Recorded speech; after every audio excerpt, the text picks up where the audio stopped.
Hello there, you're listening to the Sort Yourself Out podcast. This week we're discussing a big question about life on the spiritual path. Do you need to be vegetarian? I'm your host, Janine Hunt, natural health therapist for over 30 years, hypnotherapist, lifelong learner, and student of the Ageless Wisdom. Here on the Sort Yourself Out podcast and in my Better Than Happy Zone membership, I teach powerful top-down techniques and practices so that you can master your mind and emotions, free yourself of what's holding you back, expand your consciousness, and nourish your soul. So let's get started. Well, hello there, and thank you so much for joining me today. This week, we are addressing a big question about life on the spiritual path. Should you be vegetarian? Is meat an appropriate food for one seeking enlightenment? Now, this is a topic we could argue about all day. Vegetarianism and veganism are often very emotional topics, and people have very strong views. And also, there are lots of ways to look at this, from the standpoints of animal welfare, environmental pollution, and deforestation related to modern farming methods, the hormones and drugs given to farm animals that inevitably end up in the food chain, and our physical, mental, and emotional health. So I'll touch on these somewhat, but what I really want to cover today is the spiritual necessity of vegetarianism. Is it, in fact, a necessity? Now, many people will tell you that it is. Now, I've been vegetarian myself for 33 years. And if I talked about this topic 15 years ago, I would have said, yep, everyone should be vegetarian, regardless of whether they're on the spiritual path or not. Now, I've never been a rabid vegetarian forcing my views on others, but I love animals, and I think that the way we are treating them via our modern farming methods is, for the most part, appalling. But with my study of the Ageless Wisdom, I've been taught to open my mind to the bigger picture of life and to let go of my own fixed and cherished ideas about things. I've been able to look at things more objectively and not so personally. This kind of practice, letting go of our glamours and illusions, is one of the main requirements for spiritual advancement. We need to attain a sense of detachment. Now, I can tell you I was reluctant to let this one go. This was probably one of my most strongly held beliefs. And this kind of belief as well about vegetarianism can also be a huge part of our identity. I mean, we say, I am a vegetarian. We are deeply identified with this choice. But the Ageless Wisdom tells us that any fixed or fanatical thought or emotion is pushing us too far into extremism and off the middle way of balance and detachment. Now, I confess that I have definitely been guilty in the past, like many vegetarians and vegans, of that smug feeling of superiority. But think about it. Is that a right view to hold? Is it helping my spiritual growth to be judgmental about it and to make other people feel uncomfortable by suggesting that their views and habits are wrong? Now, this is a very controversial topic, so I imagine that I am ruffling some feathers just by saying that. So I want to look a little more deeply at some of the teachings from the Ageless Wisdom about vegetarianism so you can decide for yourself where you stand and what's right for you. Because here's the thing, not all paths are right for all people. We are all at different stages in our spiritual unfoldment, different stages of consciousness. So we can't make blanket statements that everyone should do this or do that. And this is true for vegetarianism too. So one of the main themes for spiritual growth is purification.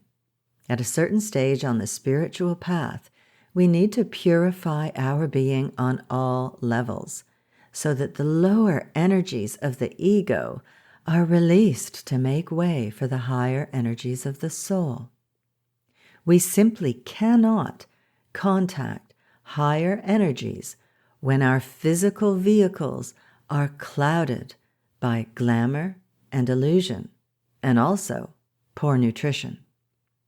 On this, the Tibetan master said, "It involves the elimination of all that hinders the nature of divinity from full expression. This necessitates the leaving behind, stage after stage, cycle after cycle, life after life, and plane after plane of every tendency in the form nature which veils or hides the glory of God." So on the physical level, he goes on to say that this involves the training of the physical body, quote, "the building in of matter of the higher subplanes and the elimination of the lower and coarser matter. This is needed because it is impossible for those with coarse bodies to contact high vibration. It is impossible for the ego, and that's ego with a capital E, meaning the soul, to transmit the higher knowledge and guidance through a coarse physical body. It is impossible for the loftier currents of thought to impact the little evolved physical brain. Hence, the refinement of the physical body is an essential." Unquote. We do this, he says, by eating pure food. Quote, "A vegetarian diet chosen with wise discrimination. It requires the eating of only those vegetables and fruits that vitalize. Careful judgment shown in the choice of food, wise refraining from too heavy eating, and a little pure, good food perfectly assimilated are all that a disciple requires. You ask what foods? Milk, honey, whole wheat bread, all the vegetables that contact the sun, oranges, above all oranges, bananas, raisins, nuts, some potatoes, unpolished rice, and may I again reiterate, just as much of all the above as to ensure activity." Unquote. So notice there that he said disciples. Not everyone is on the path of discipleship.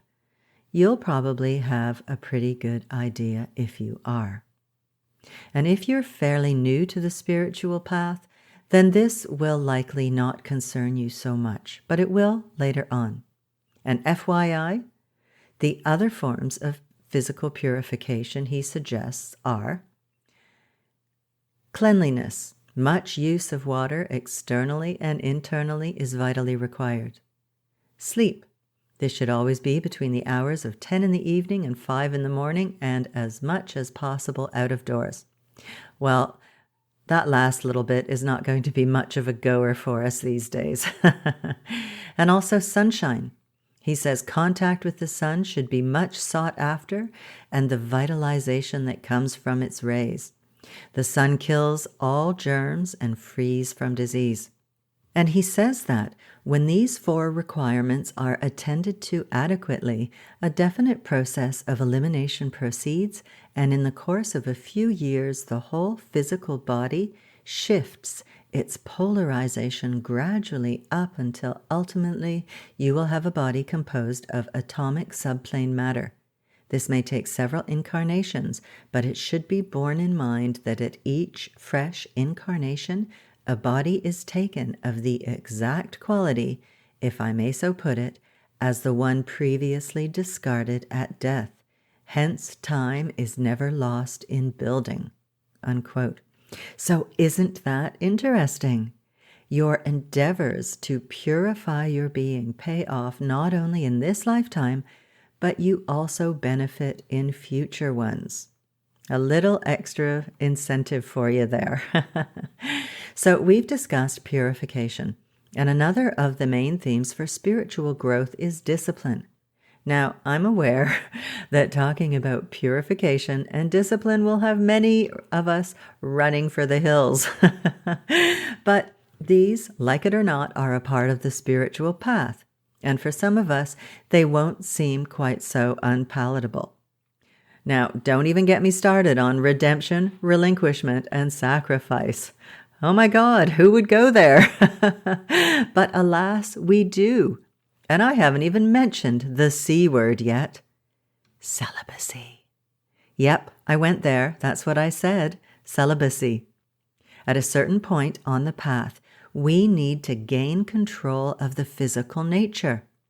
And the Tibetan explains that this is a thing not easily to be acquired, but entailing many lives of strenuous effort.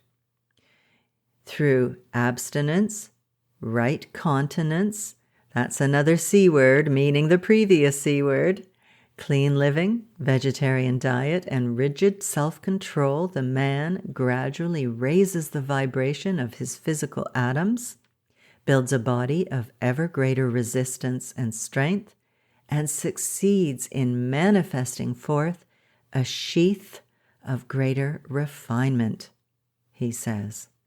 Wow.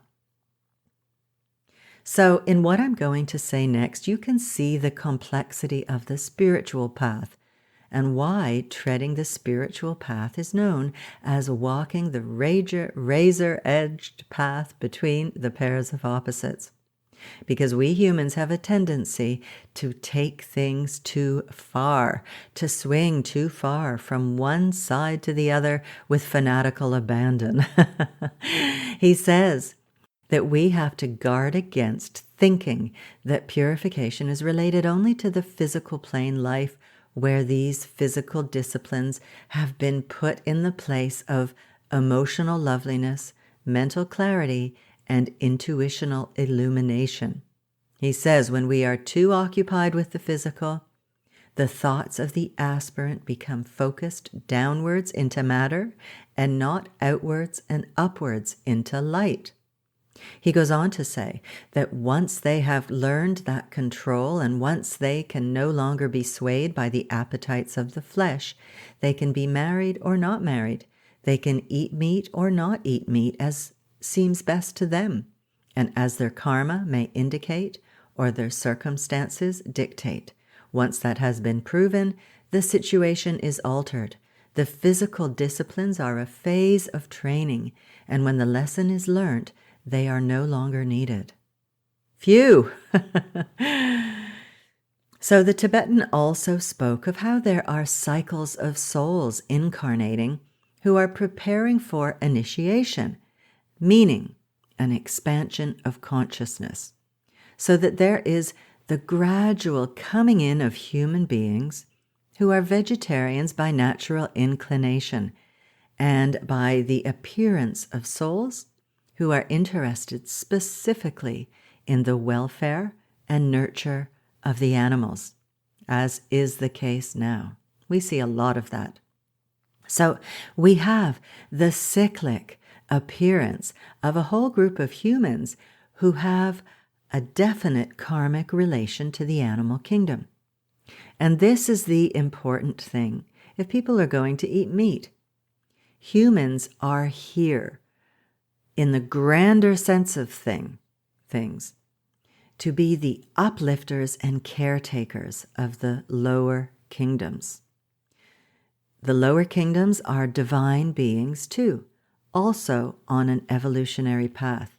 And today's animals will be the future humans, and we need to respect them and treat them with compassion. As Michelle Small Wright said in her amazing book, Behaving as if the God in all life matters, the concept of harvest is built into the service that the plant and animal kingdoms provide for humanity. And as with the human kingdom, there is really no death.